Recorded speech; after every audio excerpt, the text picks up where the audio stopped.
The channel. It's Ryan with 59radio, and today I'm going to be building me a battery box using the Apache 1800 series. So you have your foam in here. I've taken it out and I've 3D printed a piece that'll go in here. So this piece here goes in first. You do have to kind of solder, melt, however you want to say it, brass nuts into it, so that way your screws have somewhere to go. So this will go down in here, and you will glue it however you want to glue it. And then this is the top piece, and this is what will screw into here. And then you may wonder what I'm going to use these holes for. Well, I bought this from Nightlight, and it is a 4-in-1 switch panel. So you have your switch here, your voltage here, meter, your quick charge for your phone or other USB device, and a cigarette lighter.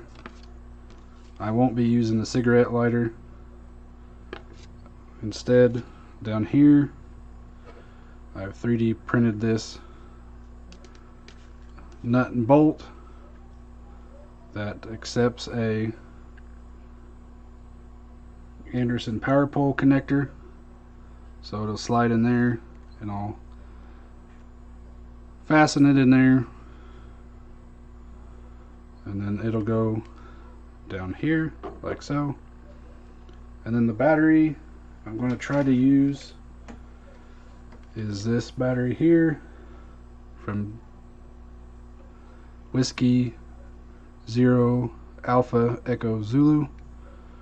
You can scan his QR code here, or his website's down here. It's a 6 amp hour capacity, 17 amp max discharge, 3 amp charge, and it's got the Anderson power poles already on it. And I have a fuse I'm going to put on the power side so nothing can happen.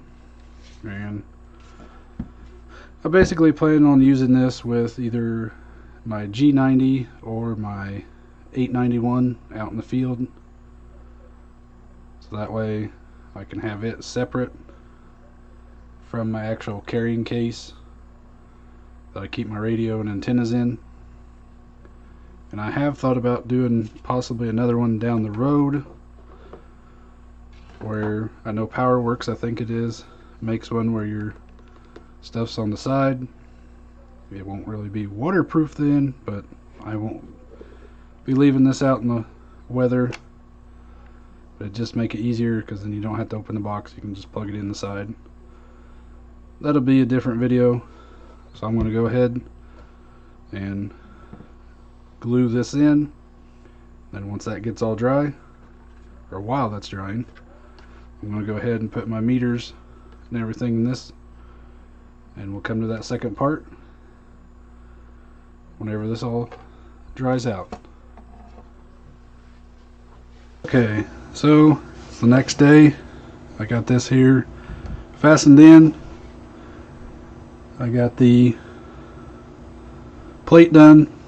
So here you got your switch. The switch controls this, your voltage meter, and your phone charger or anything USB.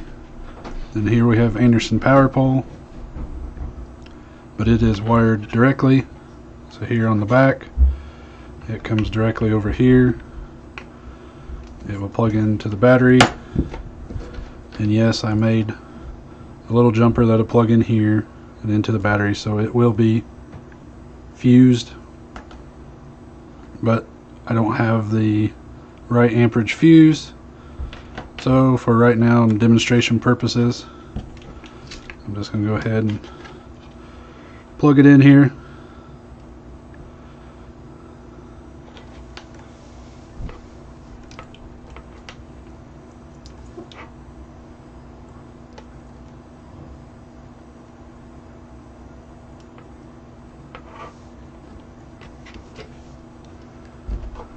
So this has constant power here, but if I want to charge my phone or something like that, I just turn that on.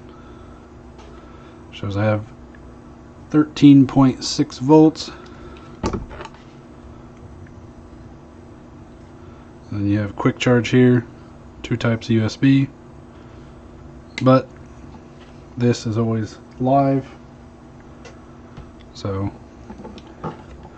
then all I have to do is put the battery in here,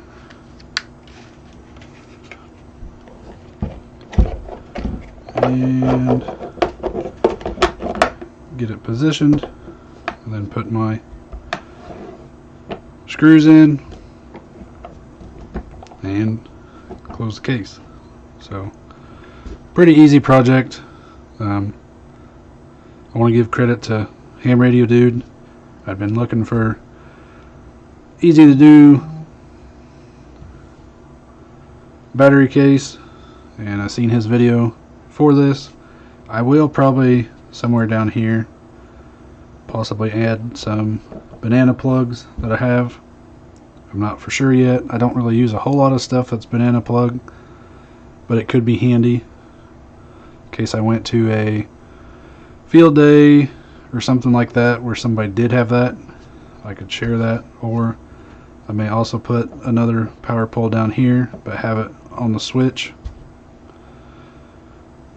Possibilities are endless, but it took me not quite an hour to put all this together, and then it was about 2 hours to print this top piece as well as the bottom piece. So nothing too terrible. It makes a nice handy little carrying case, portable, and I'll put label up here so I know what it is. So thanks everybody for watching. 73s.